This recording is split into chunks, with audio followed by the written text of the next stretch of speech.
not, right? So different things fire different things in the pelvic floor. They're muscles just like everything else. Oh, before I go off this one. So 3 layers of pelvic floor muscle tissue, right? Layers 1 and 2, they can control your sphincters. Sphincters, urethra, rectum, right? And vagina a little bit too, but it's not so much a sphincter. But that's layer 1 and 2. Layer 3 is lifting, okay? That's where we get that big lift response, and those are the biggest, most surface area muscles in the pelvic floor. If we're having some leaking with coughing, laughing, sneezing, that's more of a sphincteric issue, right? So maybe we just need to train levels 1 and 2. Maybe we're trying really hard to grab with layer 3, and we can't really isolate, right? So we'll talk more about that. We'll get a little bit deeper. So as I was saying before, that fast twitch and slow twitch divide, right? So if we're looking at the pelvic floor, 70% of the fibers are slow twitch muscle fibers. Most of them are slow twitch. What is slow twitch? Do we know? This is not like a hot quiz. If you don't know, I'm not gonna. So slow twitch is more endurance, right? So most of the fibers of the pelvic floor are responsible for endurance. So if we can't withstand a contraction of our pelvic floor, we're not going to have a lot of success with holding our urine with things that require endurance. Jogging, 100 double unders in a row, 15 heavy squats, right? That requires endurance.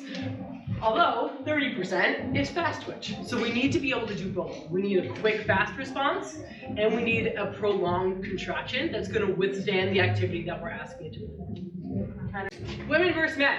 So again, I treat both women and men in truthfully equal opportunity dysfunction. Men have a ton of dysfunction, they just don't like to admit it. Women love to admit it because we want to get back to ourselves. We're the one that usually carries the child, right, for the most part nowadays, and we end up with a lot of pelvic floor trauma. We also have a wider pelvic floor angle, right? So if we're looking at the pelvis of a woman, it'll be about this wide. We're looking at a pelvis of a man, we're looking like this. So the muscles are working over a larger surface area. But if we're looking at just lifting strength ranges between women and men, women are not as strong as men. Big shocker, right? They're never going to be, and that's okay. But we need to understand that. We lift in different ways because our mechanics are different. So women lift more with their pelvis and hips, whereas men lift with their trunk. So we don't engage our abdomen as much because of our hip angle. We have wider hips, we have larger glutes for the most part. That's what we engage more when we lift. But if we're doing that, how much more important is our pelvic floor? Really important, right? So training a female lifter, the same as training a male lifter, is never gonna work, right? They know this. We lift in different ways, our bodies are completely different, and our muscles are asking different things of our performance. So, talking about lower back pain, right? Where's that beautiful stat I like? Women with glute med weakness are 6 to 8 times more likely to have low back pain than those without glute med weakness. Again, I'm sure Amy and Brian are super familiar with this. Your glute med, does anyone know what or where that is? Love that for us. Well, you're a nurse. Yeah, so we're talking about lateral hip stability muscles, but they're responsible for the stability of our pelvis. So when we're on one leg, our opposite glute med or our glute med is holding us stable, not allowing that hip drop, right? So we see a lot of women, this cute little shimmy, yeah, it's cute, it's super not functional, especially if we're trying to be athletic and lift weights and bear load.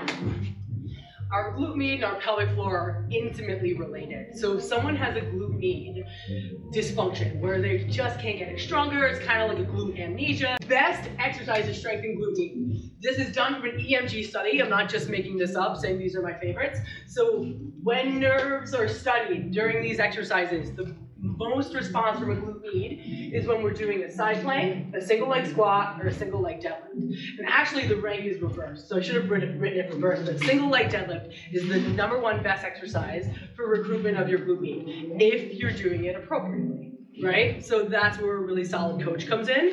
Are we doing the exercise the way it's intended? Better yet, best way to recruit a glute max.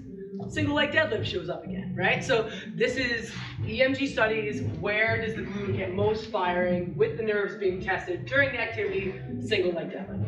Forward step up is also incredible, but single leg deadlift is the best for both exercises. So do them well, do them under load, do them with rotations, do them with odd objects, do them. They're amazing. Again, address the dysfunction of the pelvic floor, but single leg deadlift is an amazing accessory exercise. So I think this is why most of us are here for the most part. Again, we'll touch on different things, but stress incontinence. So stress incontinence isn't just that you're stressed, it's under stress, do you leak? Coughing, laughing, sneezing, jumping, running, fill in the blank, right? So under some sort of a stress movement or activity, are you losing urine? This could be a couple of drops, this could be completely emptying your bladder, there's a spectrum, right?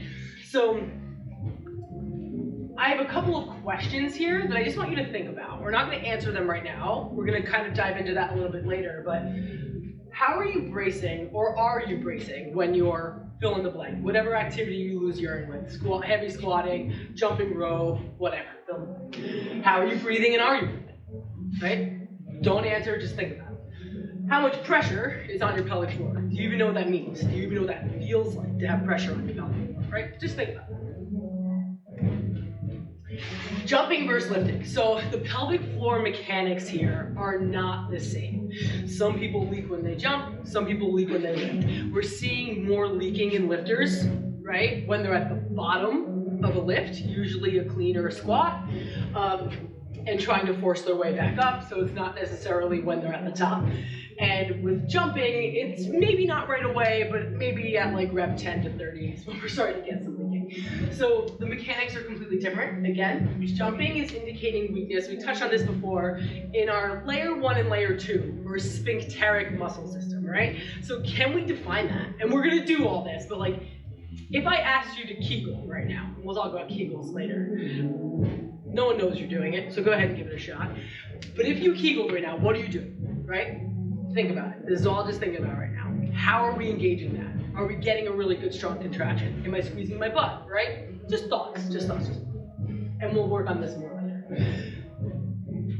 Leaking with jumping has more to do with the pudendal nerve response than actual muscle strength. So layer 1 and layer 2 of your pelvic floor, not really going to show us much. We'll pick up the vagina later, but layer 1 and layer 2, very small muscles, not a lot of surface area. When you're trying to fire layer 1 and 2 of your pelvic floor, you're nodding your clitoris. Can you nod your clitoris? Just by tightening your muscles. Just a little boop, right? If we were talking to a guy, I would say try and pull up your penis. Almost like I'm going in the water and everything's pulling up, right? So just a little nod, not a crazy strong contraction. Can we define that compared to a pull it all the way up and in, suck a blueberry through a straw, right? So clitoral nod, big pull. Those are two completely different things, and our body needs both for different activities, right? So going back to pudendal nerve dysfunction, the pudendal nerve innervates or feeds or speaks to our clitoris. If we can't really feel it, it's going to be hard to nod it, right? Think about postpartum women. Does everyone here have children? Maybe I know you don't yet, but does anyone here have children postpartum? You don't necessarily have to be postpartum to be in this group. If you lift, you could have damage to your pudendal nerve. If you bike ride, you could have damage to your pudendal nerve. If you're sexually active, you could have damage to your pudendal nerve. So there's a million things, not just for postpartum, but postpartum in particular, if you had tearing, not even, if you had a C-section, we have damage to our perineal body. Let's talk about tearing. I'm not an artist, but I've done my best. Oh yeah. So fortunately, I had a pretty minimal tear, but I still had a lot of dysfunction with it. So if you have a grade 2, 3, 4 tear, I had a grade 1, I had dysfunction. So you're gonna have dysfunction, and it has to be addressed. I had to go back and get stitched up 3 times. Not uncommon. 3 fucking times. Not normal, but not uncommon. Like, we hear this way too often. Right? Was it infection or just First one dehisced, second one tore, third one left a beautiful scar. Love that. Super great. Are you gonna actually tear like every time you have a baby? Like, some women do, some women don't. Most women do. Most women have some sort of tearing. do. Only the ones in the implant. So there are ways to prevent tearing. That I don't know if anyone's trying to have more children or children in the future, but there are ways to cut down on the percentage that you're going to tear or tear badly, right? And there's a ton of different techniques that we can talk about if that's something that's of interest. I did so many things because I was so afraid to tear. I still tore, but it was pretty minimal. So there's stuff you can do. Anyway, here's my little tearing diagram, which is kind of aggressive, but we're gonna go for it anyway. So a grade 1 tear, this is vagina, by the way, in case, you know. This is perineum, all right? So that's that area between our vagina and our rectum. And then this, obviously, are our beautiful butt cheeks, and this is our rectum, right? So vagina, perineal body, rectum. Level 1 tear is really just into vaginal tissue. Layer 2, we're going into perineal body, okay? Layer 3, we're touching rectum now. 4, we're through the rectum. We're through it. Imagine how this will damage our nerves. All of our muscles, time for the vagina, which all the time, by the way, falls off. So if I randomly just the magnets aren't the best. So Tired of being a vagina. I know, she's just done. She's like, I'm out. So look at this cross section of muscle through here. We get all of our muscles cross section through our perineal body.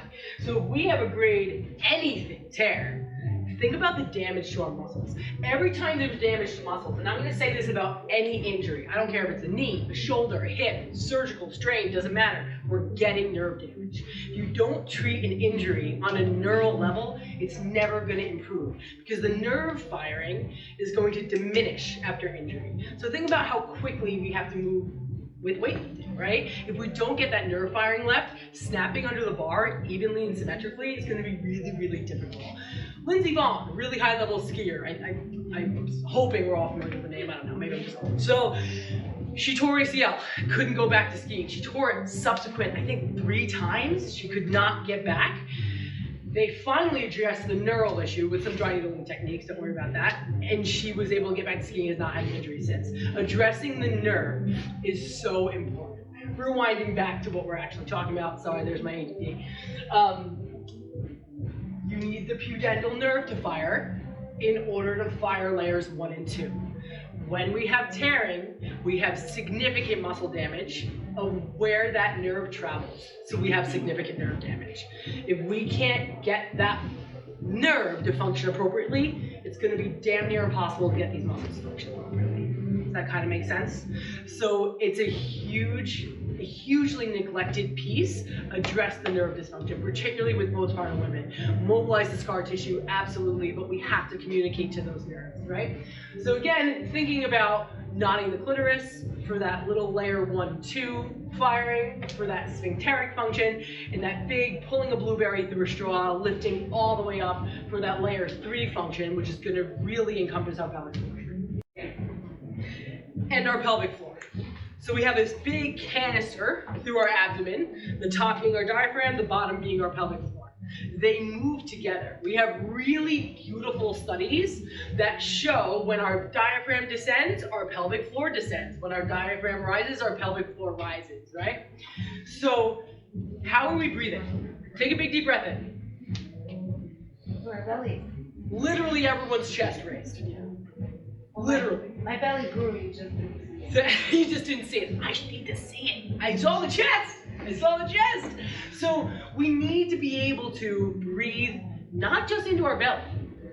Breathing into our belly can actually worsen a lot of that abdominal stretching that we get postpartum. We need to breathe 360. We need to breathe laterally. We need to breathe anteriorly and posteriorly. And we're going to work on all this today. And everyone's going to get crazy frustrated and say it's impossible. But I promise, just like with learning how to weightlift, with a lot of practice, it becomes a lot less impossible. So Can I just add to that? I mean, Right. that's the biggest thing when you're teaching people anything that nobody learns. They join CrossFit, they're not taught to brace. They join weightlifting, they're not taught for years. Yes. No one knows how to do it. And no one knows how to breathe. No one knows how to brace. Yeah, and they all breathe with their diaphragm. Yep, or they and then drop into a lift. Yep. So when we're getting the pelvic floor to engage, doing that kind of posterior pelvic tilt, it's not a bad place to start for bracing your TA, but you're turning on a lot of other muscles, your glute max, your rectus abdominis. If we're really looking for just a TA brace, that posterior pelvic tilt kind of leads us into a bad neighborhood a lot of the time. Breathing into a belt for weightlifting can absolutely be a little bit different because you do want to push into that belt a little bit. The belt is supporting you, right? Hopefully we're only using the belt for really, really heavy lifts, but yes, you wanna push out into that belt, but you don't want to inhale and hold it. You want to exhale, even if it's a little bit, because pulling in that massive inhale, feel what's happening to your pelvic floor.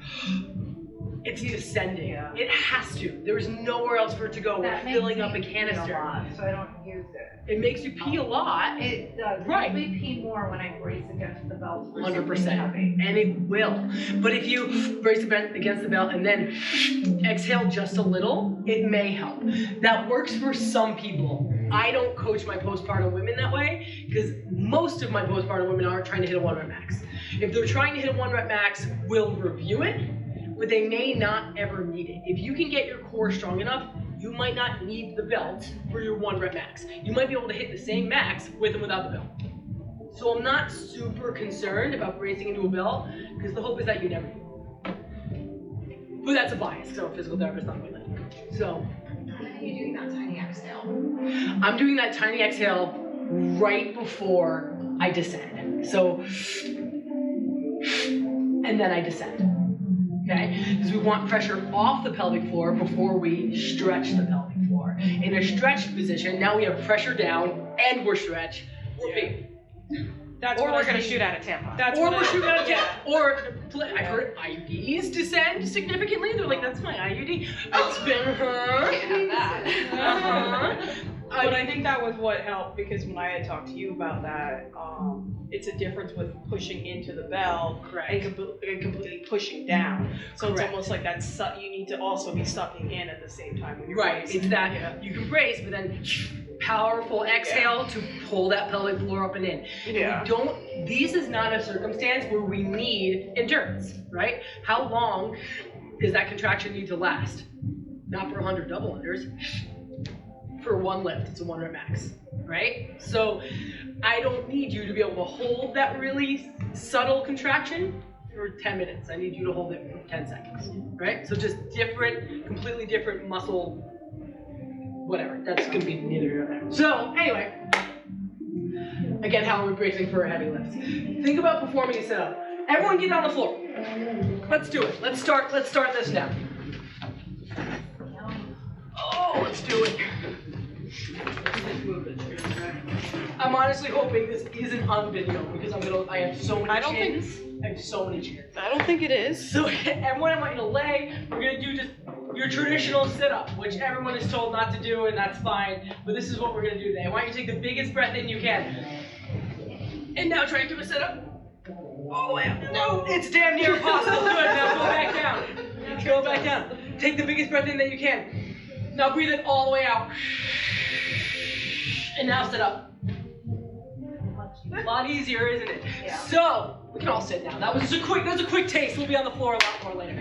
So, as we breathe out, the muscles that we can engage are not just our pelvic floor, they're our abdomen. If we're breathed in, we're stretched. Our abdomen is stretched. If we're breathing out, our abdomen is contracted, right? So that's just a sit-up. Now add load to that. We know how much our core works in a squat. Sit-up's nothing in comparison. So just think about how we're bracing, think about how we're breathing, and think about how that comes together and really impacts our exercise or function. So we talked a lot about the diaphragm already, but it's such an important muscle. I wanted to give it its own slide. So really quick to look at this study at the bottom. Disorders of breathing incontinence have a strong association with back pain, stronger association with back pain than obesity and physical activity. So if you don't breathe right, you're gonna have more low back pain than if you're fat or don't move. That's a pretty big statement. It's unbelievable. So yeah, super important to train our squat. Super important to get stronger and add weight, add kilos every week.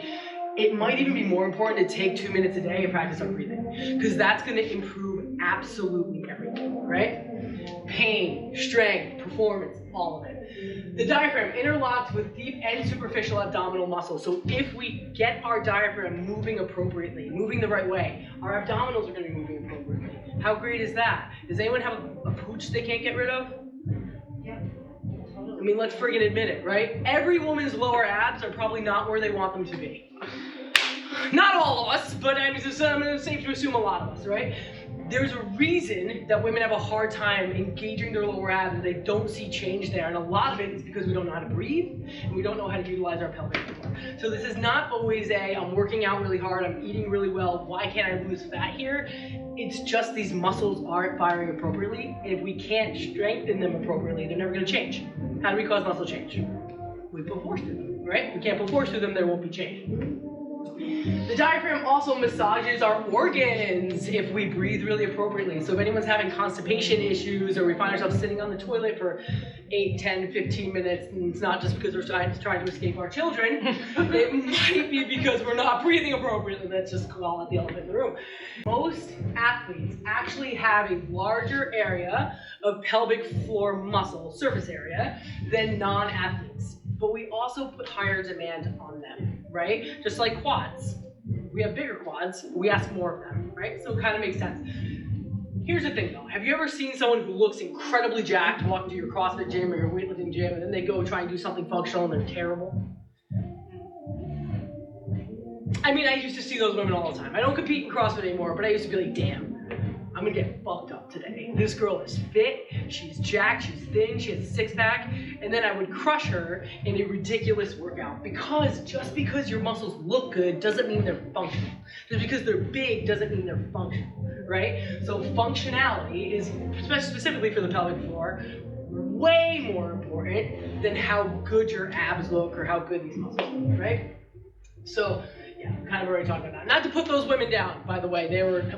I would rather look like them than beat them in a workout. Anyway, so, can you be too stable? So this is an incredibly important point that we're going to come back to. But athletic women tend to have hypertonic pelvic floor.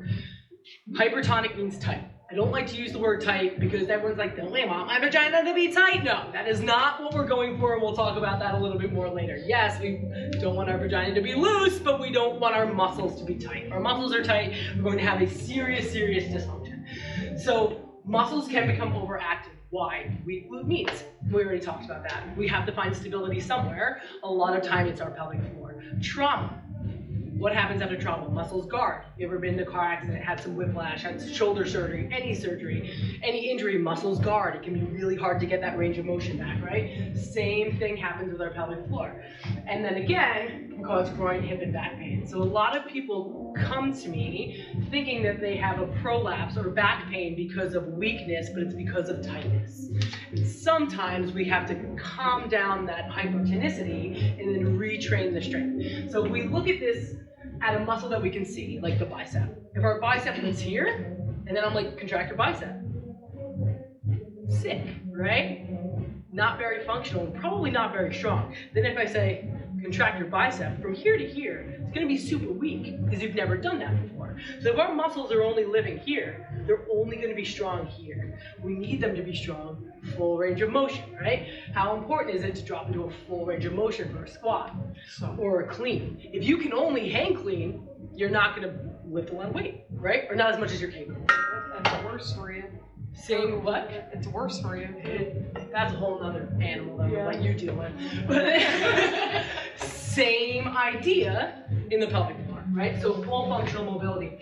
What is a Kegel and when is it a problem? We don't care, we hate fucking Kegels. I know, right?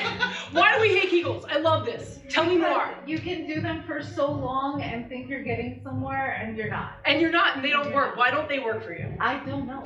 I'm gonna tell you I why. know everybody says they do and they don't. Yes, they don't fucking work, guys. Well, they don't work for, I hate that. Again, to all the people watching in the And universe. that's what I'm doing, not to always the case. actually hold in Stop my it. pee. I'm giving you permission not right now. freaking pee I'm on giving you myself. permission right now to stop Kegling. Stop. Thanks. But if I have to pee, so the crossing the legs, I'm gonna go back tell you. to that. I'm gonna tell you a whole new. We're gonna have a whole new plan Okay. today, and you're gonna be like, "Holy shit, this is so liberating! I don't have to tighten my pelvic floor 24/7." I get it. I've lived in this space. That's why I got into this space.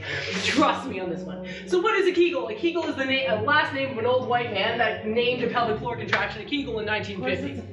A fucking white man, ladies. Let's talk about that a little bit. Add to the list of bullshit that they've created for women. Rename their balls. Right? That's please, don't even let me enter the world of why is there vaginal wash but no ball wash. If we walk into a supermarket, it's like pH balancing vaginal wash, Summer's Eve, blah, blah, blah, blah. And then it's like, dude, your balls fucking smell. They have the climate. And women are like, oh no, I use the pH balancing stuff and I've never had a UTI since. I was like, probably because you haven't had sex since. But anyway, that's a whole other issue also. Don't use the washes. Water, if you want a gentle soap, use a gentle soap. You really don't need to. On anything that's pink, we just need water. Yeah. Smell is okay. Smell is normal, unless it's like really fishy and disgusting. But other than that, your smell is just normal. But soap won't fix that either, so. No, it won't, because it's a whole. That's a problem. Girl, I know, please.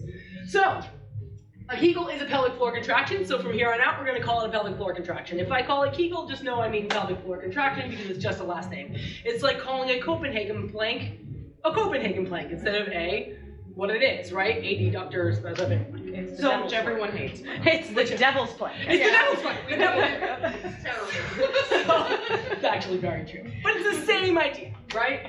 Or any other exercise that's named after whoever. So going back to tight is not right. I have given full workshops on this and people are still like, wait.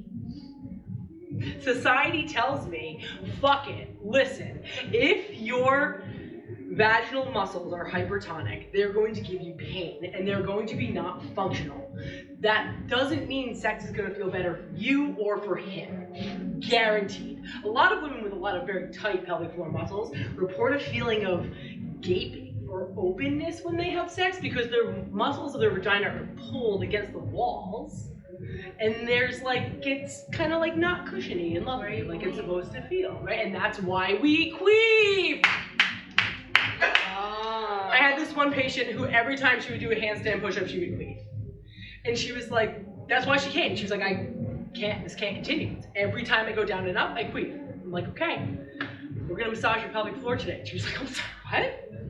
This is so fascinating. I'm so glad I'm so glad we're doing this. I'm so glad. And then we did, and then we massaged her pelvic floor, and I sent her home with a pelvic wand, and she did the things, and she was like, I don't fucking pelvic wand. And let me tell you, I almost brought my wand today. There is one that does. I almost brought my wand today. It's hanging in my shower, and I looked at her. Her name is Veronica, and I looked at her, and I said, Ronnie, what do you think? And she said, we all want to run. I guess we all want to. I said, what do you think? And she said, not today. Not today. Bring the brochures. Leave me home. I need a day off. God bless her, she works hard. So, I did not bring her, but we can always pull her up on the internet. So, symptoms of excessive pelvic floor tightness are, and this is just to name a few, pain with sex, leaking, urinary frequency, excessive urinary urge, constipation, jaw pain, rectal pain, inability or difficulty with orgasm, and again, this is just to name a few, okay? Athletes often have this issue of hypertonicity. They don't know it, they think it's weakness. So they Kegel, Kegel, Kegel, Kegel, Kegel, and wonder why none of this gets better. Most often it gets worse. And that's usually when I start to see them. They're like, hey, my OB or my Urogyne or whatever told me to Kegel, and I've been Kegeling my ass off 3 sets of 30, 3 times a day, and I'm worse, and now I have horrible pain, and I can't pee. I have to push to pee. Why jaw pain? Why jaw pain? Love that question. So, jaw and pelvic floor are intimately related. Well, here's what I want you to do. I want you to, does anyone know how to click their tongue? Okay? We're not going to actually click. We're just going to pull the tongue all the way back like we're about to click. What's happening around you? Oh, that's fun. So I've heard of women when they go into labor make out with their husbands to like relax. God bless them. I usually just say moan it out. Yeah. I've been at bedside a couple of times, and when I am at bedside, I'm just like, whatever sound you want to fucking make right now. Yeah. Like guttural, like this. Sound like you're dying. But right, pull that guy back. Tightness. Tightness here is tightness here. So now, better yet, drop that tongue. Drop it to the bottom of your mouth. Like you're a kid watching TV, like, what's happening here? Just relax, right? Jaw muscles and pelvic floor muscles are intimately related. So if we're squeezing our pelvic floor and Kegling 17,000 times a day, we're getting jaw pain. probably getting migraines or probably headaches too. Okay? Diastasis recti, diastasis recti, whatever you want to call it. DRA, that lovely little separation of abs. That word. So I want. That's for a man too. Now that I think this is like a weird Latin thing. So it's a separation of the lineal, but let's get one thing out of the way. 100% of women get this when they have a baby. 100%. It has to happen to have a baby growth, right?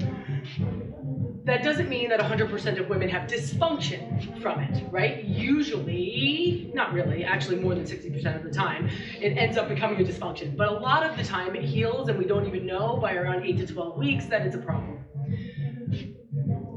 40 to 50% of the time, women are having dysfunction with this 12 months after birth. That's when it's a real problem. 6 months is kind of a problem, 12 months is when they start really having a problem, because when you're back to most things that you want to be doing. So I want to talk a little bit about what is coning, what is doming, what is the difference, what matters, what we're looking for. People can have doming without ever having a child, without really having a noticeable diastasis. If you're doing double leg raises and you're getting kind of this bread loafing through your abdomen, that's doming. That's telling me that there's weakness somewhere in your abs, and you're at a higher risk for having diastasis if you do have a child. Coning is going to be that more specific kind of outpouching that comes almost to a point when we have that diastasis postpartum. Neither are good, but neither are necessarily a problem if we're able to control it. So I have a lot of women with diastasis that are running, that are doing all sorts of things, as long as they know how to control it, and we'll talk about that more later. But depth versus width. So not all diastasis is the same. If you or someone is having more of a width problem, if there's a big separation in their abdominals, that's telling me the rectus isn't very strong. If it's more of a depth issue where I'm putting my fingers in and I'm really sinking into that, that's more of a transverse abdominis problem. We can check this today, ladies. If anyone has DRA, we can do that. So it's what are we strengthening? Because to change muscle, we strengthen it. So this isn't like, oh, you have DRA, never move again. This is you have DRA, let's strengthen it appropriately, right? We have to put force through muscle to make it better. So if you're going to a PT and they're afraid to do things because you have DRA, leave that PT and find a different PT, find someone who specializes in pelvic floor, okay? Again, want to resume exercise, can I lift again? Is it the next slide? No, we'll get there. We'll get there. Prolapse, I wanted to touch on this. I don't know if anyone has prolapse, but a lot of people with pelvic floor, a lot of athletes with pelvic floor tightness end up with prolapse and they don't know why.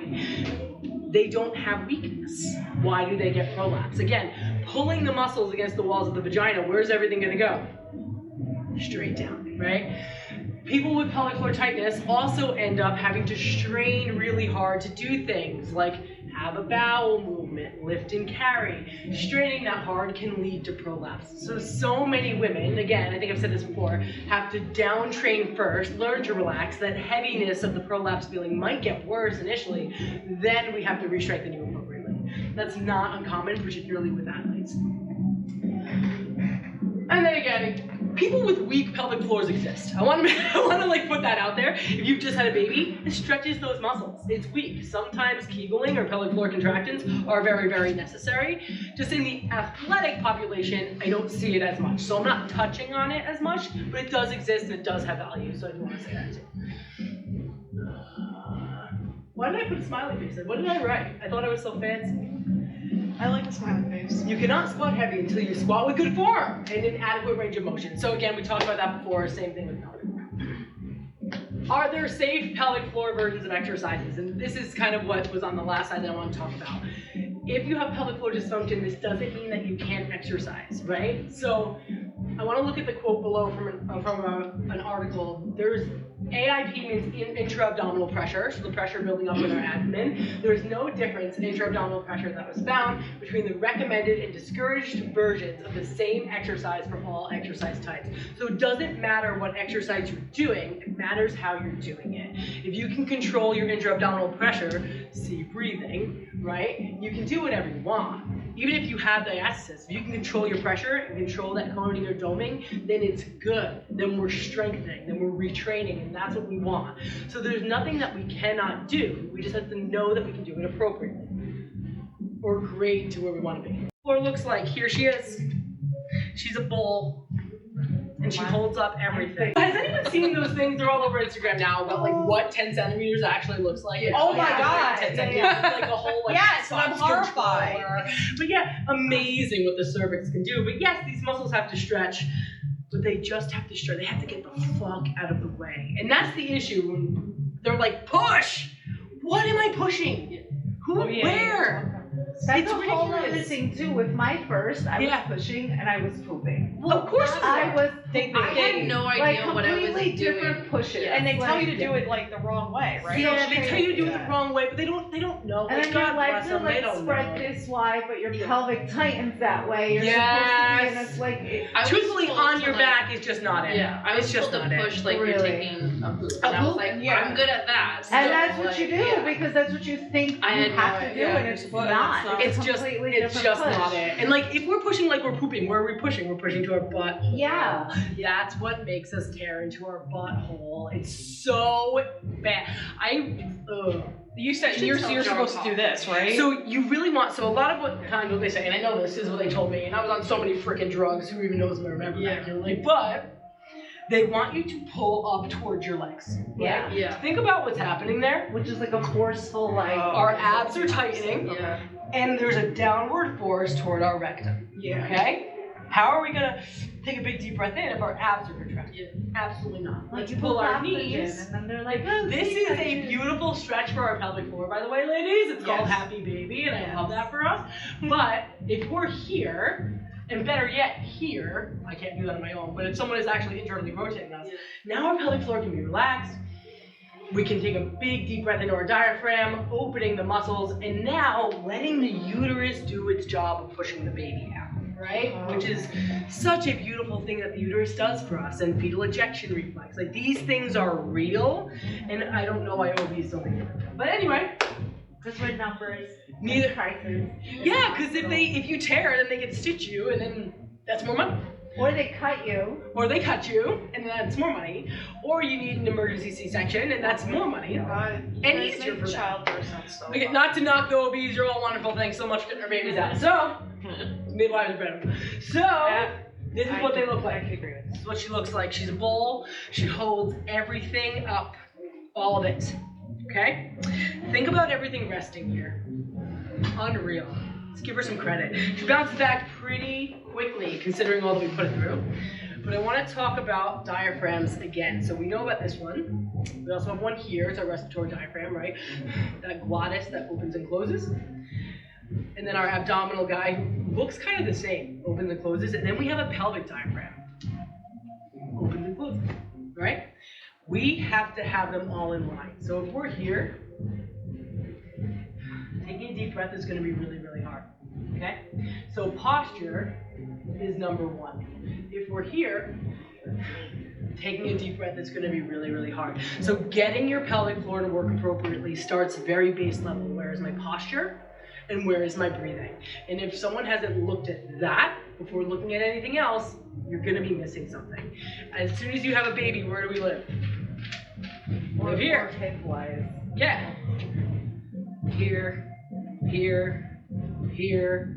Lord knows it ain't here. None of us living here. So, most people aren't living there, but we need to line up our diaphragms. Stack your rib cage over your hips, and then you know everything's in line. And it's gonna come into play when we start blowing up with balloons. That's why I'm touching on this now. Not me bragging about myself. I've been doing this for about 8 years.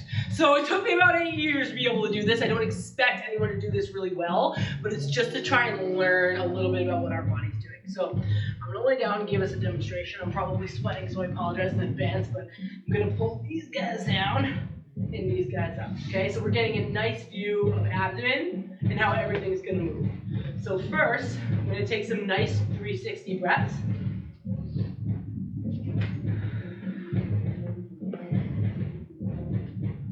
Can I just say that your stomach looks great? It does. Like, you have You're not, very sweet. for, you had a baby, you're like, your Yeah. skin is glowing. It's because I'm sweating, but I appreciate that. No, It's I the don't glistening see sweat, I just That's see. what sweat's I feel for. like I should have brought some singles, honestly. I didn't wear underwear today. So, I want you to notice that when I'm breathing in, I'm not hinging my back. So I'm I'm not trying to get range of motion from my spine. My back is falling to the floor, my abdomen's moving forward, and my ribs are moving outward. So a big 360 motion. Now, how do we add resistance to that? Let's compare an air squat to a loaded squat. If we want to get stronger, we have to add load. Here's our load, ladies. Hopefully she's easy to do. So, without touching the balloon, without pursing my lips around the balloon, without fighting the balloon, you're going to hang out my mouth. I'm going to take a breath in.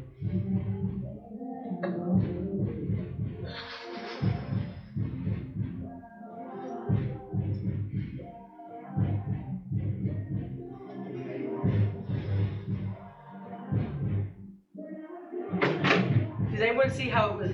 Yeah. And in. Yeah. So, can't bite it, can't purse your lips around it, even in between those breaths. It's about controlling your airway in your throat as well, right? But this is what's gonna want to happen to me.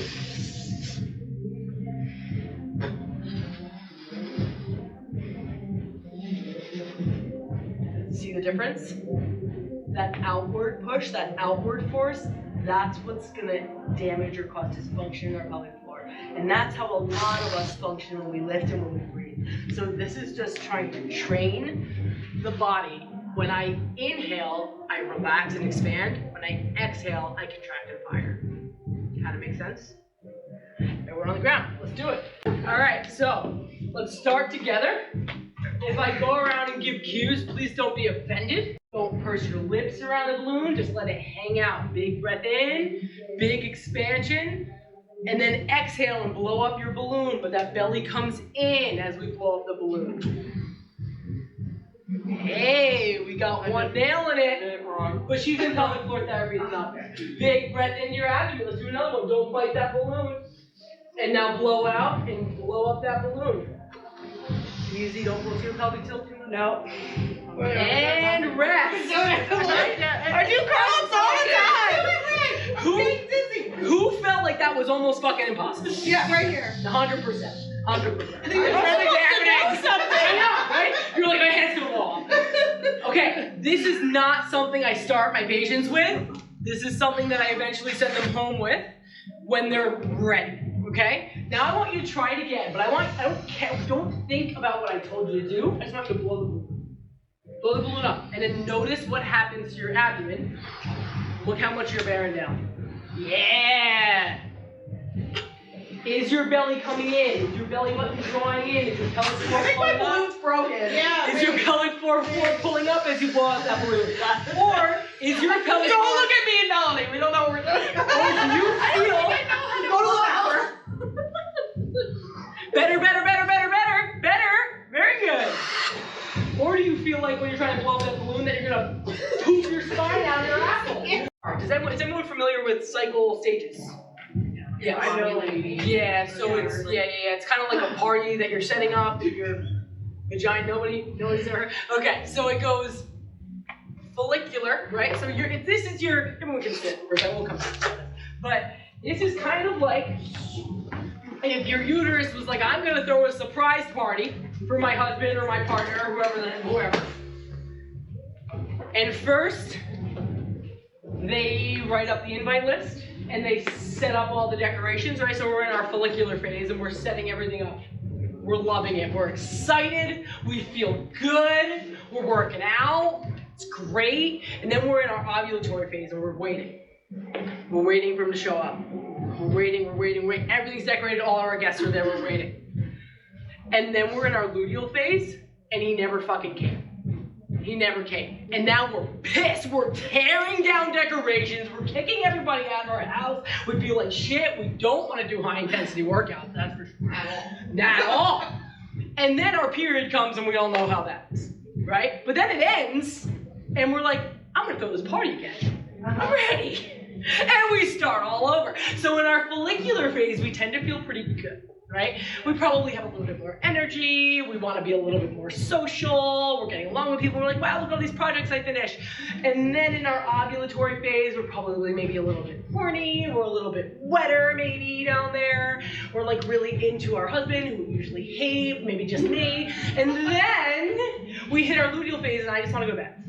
I want to go to bed, I'm cranky, I'm moody, I don't really know why, and then I get my period and I'm like, I get it.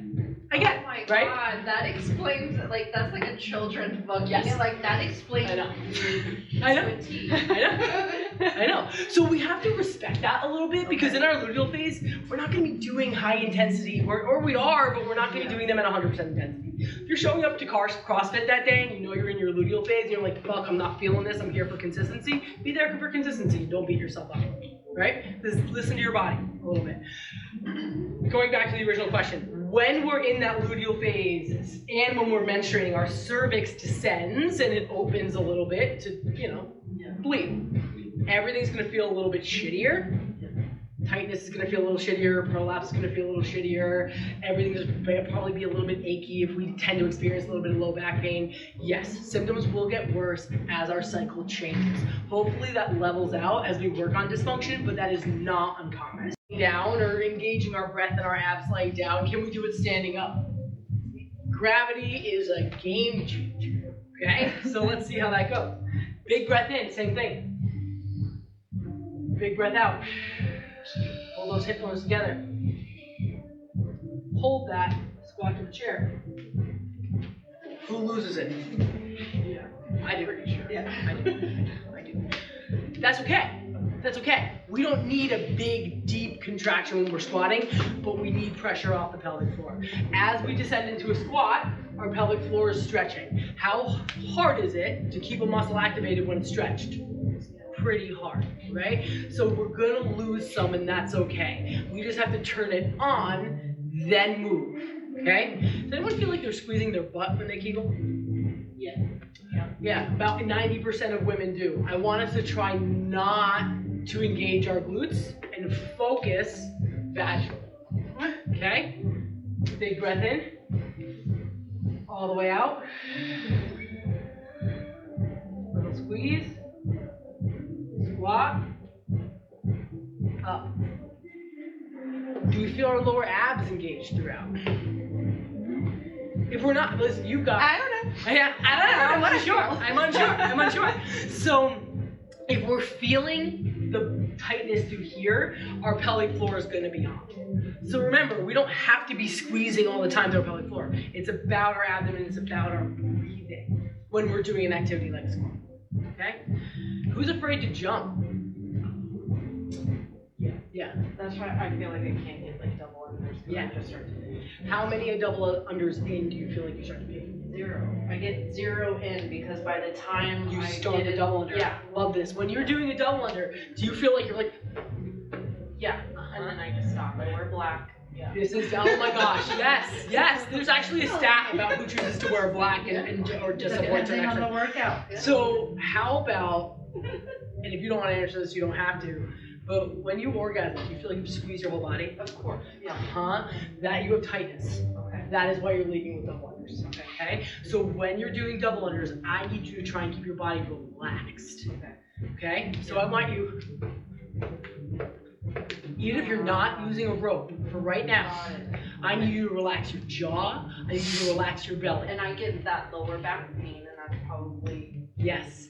It's this. Oh, interesting. And trying to squeeze your legs together and trying to squeeze your belly. I noticed that. Yeah. Similar? That's a Yeah. When you're doing double unders, this is not an issue that your pelvic floor isn't strong enough. It's an issue that your pelvic floor can't move. I need you to relax. So drop the rope for a little while. Yeah.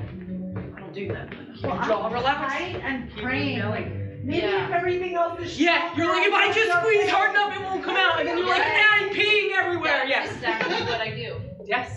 Yes. Rely This on like is the rest tightness. of your body to kind of And hold you're it. probably going to do the same thing with an orgasm because it's a very similar contraction.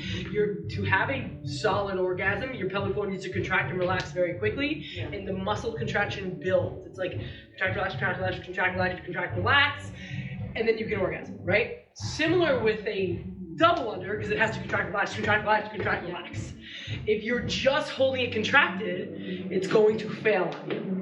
Okay? That's also like if you hold your breath during an orgasm, you're not supposed to be holding it. Right, because but you're most of the time women are holding it. I just like so many women are like, yes, if I just squeeze my toes Yeah. really, really They tight, then I tighten can up. have an orgasm. Yeah. Because your poor pelvic floor can't move. Yeah. We need to relax it. So, if you're leaking during double unders, for now, I want you to try relaxing your pelvic floor rather than tightening your whole body. And it's the minute you transition to that crazy, I just want to say singles asterisk. Yeah. Singles asterisk, singles asterisk. Singles. Drop the rope, drop the Double rope. unders are. I feel like we could totally do it. I really yeah. do. But we No. stick to just singles and like I can do hundreds of singles them all because we day. can't do the double. But you can't do the double Y. You just can't get It's the the coordination. the bounce, and then I tense up Wait, with it because I Yes. feel like I'm and for me it's thinking also of the double coordination. under, less on. This is interrelated. This is all Yeah. interrelated. Yeah. For now, do hop overs. Do double unders without the rope. Just move your hands into the double under motion, right? Okay. But do not squeeze your belly. Do not squeeze your arms. Do not tense your jaw. It's gonna take time. It's gonna take time. Like the It's gonna take time. Do 10 at a time. Not even penguin. I don't Yeah, want you no. here. I want you here. I want shoulders relaxed. I want everything relaxed. I want you to feel like you're skipping through the park instead of like doing a really coordinated. Like when we were kids and we didn't pee. And we didn't pee. Life was so simple. Yeah. Well, it was really because we didn't have any stress. Let's talk about that. The ladies out there that we've discussed might have tightness. This is a pelvic wand. I have the purple one. Her name is Ronnie. Her name is Ronica. I call her Ronnie. Okay? This is what they look like. They look like a really odd S shape. They're so cute. So, the pointier side, probably still nothing here. The pointier side is the side that's inserted into the vagina. It's a vaginal massage tool, is all it is. So if you're in pelvic floor physical therapy and they're doing a lot of internal work on you, do it at home, right? It's better to do it for 2 minutes a day at home than to do it for an hour once every other week with a pelvic floor therapist. You're gonna be like, this is so fucking weird. I'm massaging the inside of my vagina. I promise, guys, we've all done weird. Okay? I hang mine in my shower. I put conditioner in my hair. I put one leg up and I go for it. And then I switch my other leg and I go for it. 1 minute each side, then I take the conditioner out of my hair, and then I'm done, and my pelvic floor feels so much better. Okay? So for most athletes, I end up recommending a pelvic wand. It can help. Does anyone have burning with insertion of sex, or burning wearing a tampon, or burning when they pee, or like constant UTIs or constant feelings of UTIs? Okay, good, God bless. Okay. So, yeah. It was just like the first time after having like the baby. Yeah. Okay, that's kind of resolved. Yeah. So pelvic wand can be really, really helpful, especially with the peeing with double unders. Really, really helpful.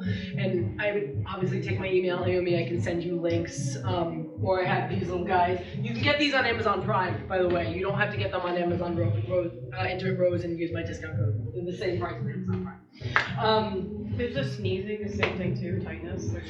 Sneezing that's very interesting. It can be, but it's more often discoordination.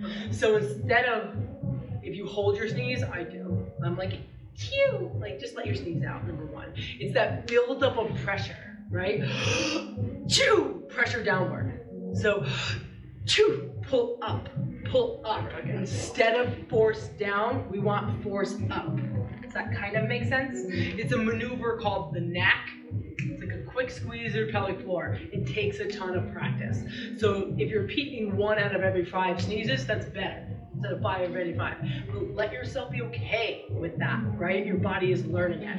But instead of that big breath in, chew, pressure down, chew, squeeze up and in. Kind of make sense? Yes. Yeah. Is that like better or worse? So, is it like on your perineum? Yeah. So it's a little bit more specific than sitting on a little black ball. So the little black ball, you put it in your perineum, it's for pelvic floor tightness usually, or some scarring, whatever it may be, and you can kind of like do your pelvic tilts on there and wiggle around. I give that to men a lot because they're like, I'm not putting anything in my asshole. For women, I'm like, use pelvic wand. It's a lot more specific. It gets to the deep layers of muscle, which is usually where there's more dysfunction. So I like the wand if someone's willing to use it. Eventually men get around to it too. But they're like, it's purple, I don't want this. Buy the vibrating one, it's blue, I don't know. So, anyway, any specific questions about your stuff? I know I see Mesh surgery can be tough because the muscles usually have dysfunction before the surgery, and then they do the surgery expecting everything's fixed, but the muscle still has dysfunction. So either the mesh eventually fails, or they still have all the same issues that they started with. Yeah, because it's almost like the same type of mesh that they would use on a hernia, right? Right, Like right. eventually. Sometimes they end up with pain too. Yeah. So I would recommend, again, start with breathing, retraining pelvic floor mechanics, right? Breathe out, pull up. Breathe in, always a full relaxation with the inhale. Breathe out, nice strong contraction, right? But training both sides. So I would start with anyone that had mesh surgery before or after, pelvic floor basics. On their back to give them the most advantageous. Was this for prolapse? I think so. Yeah, I think she's one of the people we're gonna send Yeah. video to. Yeah, Okay. it was like hanging her. And she had a lot of urethral What prolapse. is the urethra? Yeah, that's okay. So again, remember, and we talked before, urethra is really controlled with layer 1, layer 2 muscles. So it may not have to be that big, deep contraction, although it'll probably be good for her too. Just that little clitoral nod action, right? Trying to get her to isolate, nod her clitoris. But starting with that breath is going to put her pelvic floor at an advantage. With like the wand too. Could be if she has tightness, right? If she has pain, if she has things like that. If she was leaking because of the the urethral descent because of weakness, that might be different. Okay. But I mean, you can yeah. So some people have descent because of tightness too. So Interesting. I think you had one. Did you have a question? Forget it. I'm sorry. Those pamphlets, do they have your contact info? They don't. I brought cards though. They're Yeah, I do have to get going, but do you Yeah, no, do it's you fine. do the needling? I do the needle. Okay. Yes. So, But I can should I help try you. wand first? Try one first and see how it goes. Should we name our wand Jill? I mean, if you do, of I'll never course, tell. she'll be ready to get